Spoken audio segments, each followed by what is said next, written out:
Saatnya Anda menyaksikan Kompas Bisnis, Saudara, dan Kompas Bisnis di hari ini mengangkat yang satu ini, yakni ditopang Big Banks, IHSG kembali ke 6.500-an. Apakah ini rawan koreksi? Karena IHSG pada perdagangan Jumat pekan lalu, Saudara, ditutup di level 6.500-an karena ditopang oleh Big Banks. Sementara rupiah juga turut menguat ke angka 17.600-an. Ya, menurut para ekonom, Saudara, penguatan rupiah menjadi faktor pendorong kenaikan IHSG. Selain itu, ada keputusan Bank Indonesia yang mempertahankan BI rate di 5,75% hingga kenaikan harga emas dan juga ada kenaikan harga komoditas. Sementara itu ada pula ekspektasi terhadap kebijakan baru Bursa Efek Indonesia terkait batas minimum harga saham, juga meningkatkan optimisme terhadap likuiditas dan aktivitas perdagangan.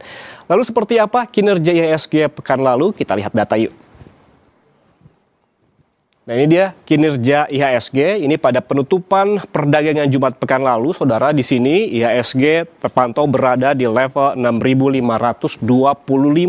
Ini naik 24 poin atau 0,37%. Sepanjang hari perdagangan sebanyak 319 saham naik, 294 saham turun dan 178 emiten tak berubah.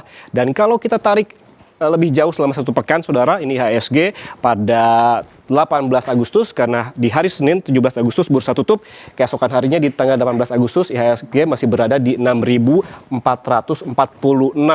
Kemudian ini menurun atau di zona merah di keesokan harinya di tanggal 19 Agustus ke level 6.394. Naik, Saudara, di tanggal 20 Agustus ke level psikologis 6.500-an di 6.501 dan kembali naik lagi pada penutupan perdagangan Jumat pekan lalu di 6.525. Sementara itu, Saudara, dalam sepekan terakhir kapitalisasi BI juga naik 206 triliun rupiah dibandingkan pekan sebelumnya. Lalu saham apa yang jadi penggerak IHSG? Kita lihat data. Nah, ini dia ada kinerja saham Big Banks ternyata yang salah satunya menggerakkan IHSG. Ini ada kinerja dalam sepekan karena yang menjadi penggerak IHSG ini terutama ditopang oleh emiten bank besar seperti ada BRI, BNI, Mandiri dan juga BCA. Kalau kita lihat, Saudara, dari yang kinerjanya paling baik begitu selama sepekan terakhir ada Bank Rakyat Indonesia dengan kode emiten BBRI yaitu naik 3,86%. Sementara pada pekan lalu ini berkontribusi pada naiknya IHSG sebesar 16 poin. Kemudian ada juga BNI yaitu dengan kode BBNI ini naik juga di 3,32% kinerjanya selama sepekan. Ini kalau kita lihat ini berkontribusi sebesar 3,3 poin juga. Sementara tadi BRI di 16 poin begitu. Sementara Bank Mandiri dengan kode BMRI ini naik kinerjanya 2,18%. Ini berkontribusi pada IHSG sebesar 4 poin. Sementara Bank Sentral Asia dengan kode BBCA ini kinerjanya selama satu pekan terakhir ini juga naik sebesar 1,18% dan berkontribusi pada IHSG pada pekan lalu ini sebesar 8,8 poin. Saudara, bukan hanya Big Banks, emiten lain seperti Bayan Resources, BRMS, Aman Mineral, Bumi, hingga DSSA turut mengatrol IHSG. Lalu bagaimana dengan asing masuk atau keluar? Kita lihat ke data. Ini dia arus dana asing selama pekan lalu, Saudara. Kalau kita lihat pada penutupan perdagangan hari Jumat pekan lalu, asing terpantau masuk ini sebesar 974 miliar rupiah pada tanggal 21 Agustus 2026 atau hari Jumat lalu. Hal ini menjadi salah satu sentimen penguatan IHSG di akhir pekan. Namun kita tarik lagi, Saudara, ke sepekan terakhir, ini asing justru ternyata keluar sebesar 1,19 triliun rupiah dalam sepekan.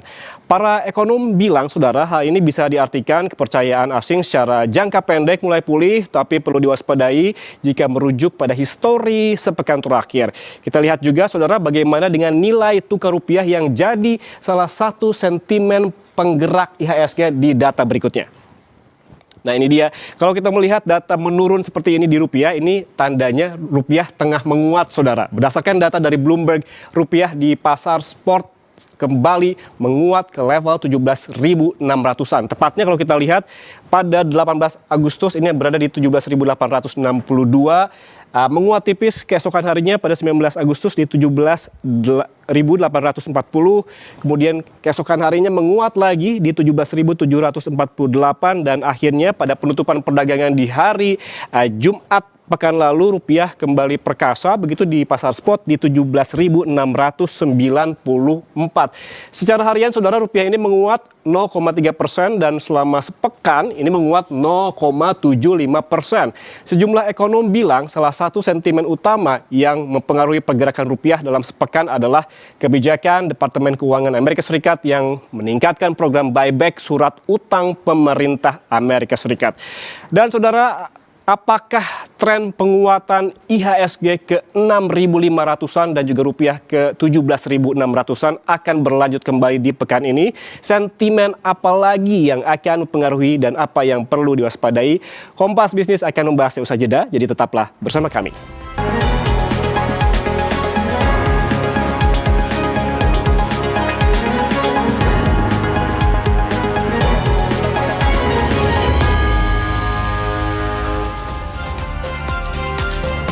Saudara, IHSG kembali ke level 6.500-an dan rupiah menguat ke 17.600-an. Sentimen apa saja yang menopangnya dan bagaimana proyeksinya untuk pekan ini? Apakah rawan koreksi? Kita bahas bersama Edi Pranasidi, founder Indonesia Superstock Community. Pak Edi, selamat pagi. Apa kabar? Halo, selamat pagi Mas Ian. Baik. Alhamdulillah. Insya Allah. Alhamdulillah. Pak Edi, ini kalau kita lihat review terkait dengan pekan lalu begitu IHSG menghijau. Apa saja yang menjadi sentimen positif menurut Anda terkait dengan pergerakan IHSG pekan lalu sehingga ditutup positif kembali ke jalur 6.500-an?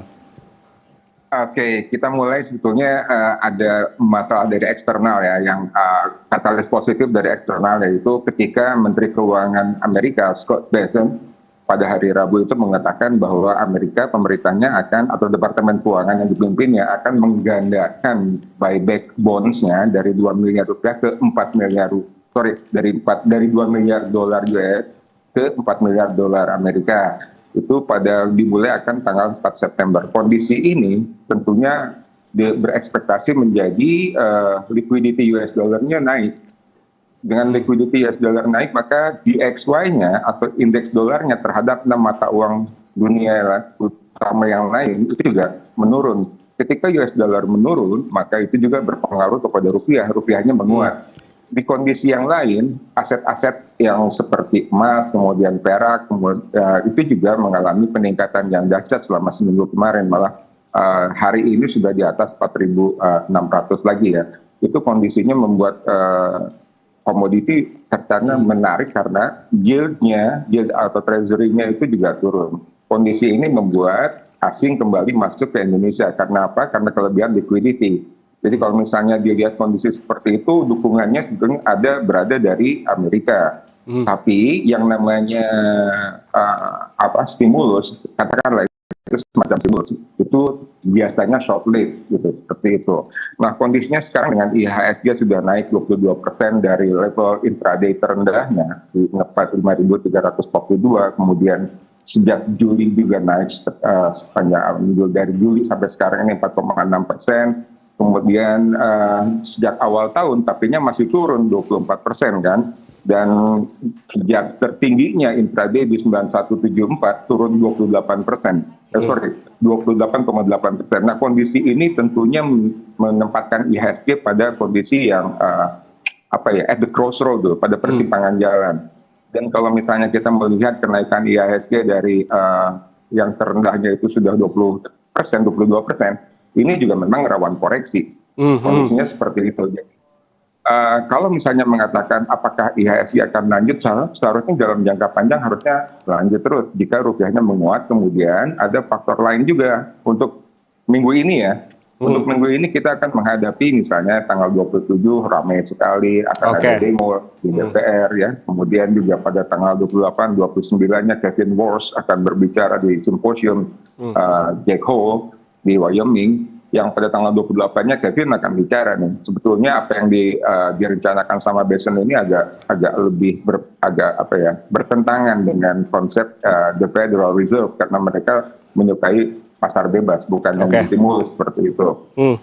Berarti ini dari segi global begitu ada indeks dolar yang turun, kemudian ada kenaikan harga komoditas, kemudian bagaimana dari dalam negeri atau domestik, Pak Edi? Ini kan Bank Indonesia juga kemarin atau pekan kemarin mempertahankan BI rate di 5,75%. Apakah ini juga mempengaruhi pergerakan IHSG?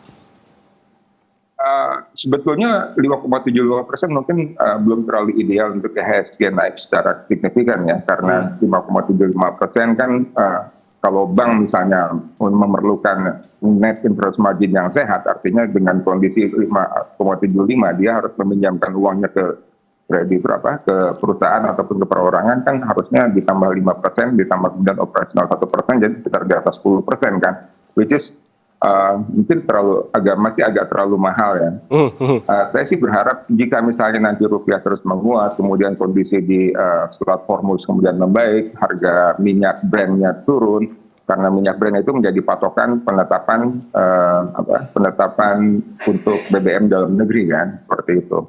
Dan kondisinya sekarang sampai jam 09.04 ini IHSG udah mulai agak turun ya. 0,03%. Iya, sideways. Ya, merah hijau. Ya, sideways. Jadi ada yang harus diperhatikan oleh pelaku pasar. Satu, yaitu tadi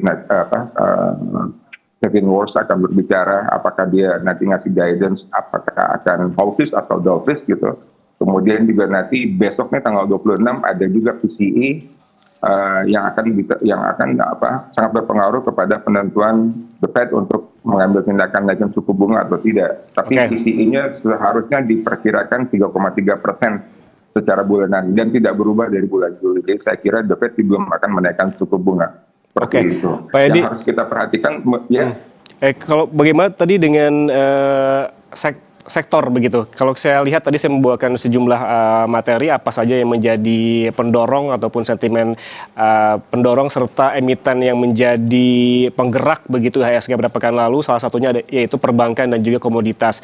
Jadi dua di antara yang paling berkontribusi dalam pergerakan IHSG. Analisis Anda seperti apa? Kalau pekan lalu Big Banks jadi penggerak IHSG, kita lihat juga pantau bersama pada hari ini pukul 9:05 Pak Edi, justru Big Banks ini kompak turun minus begitu mulai dari BMRI, BBCA, BBNI hingga BBRI.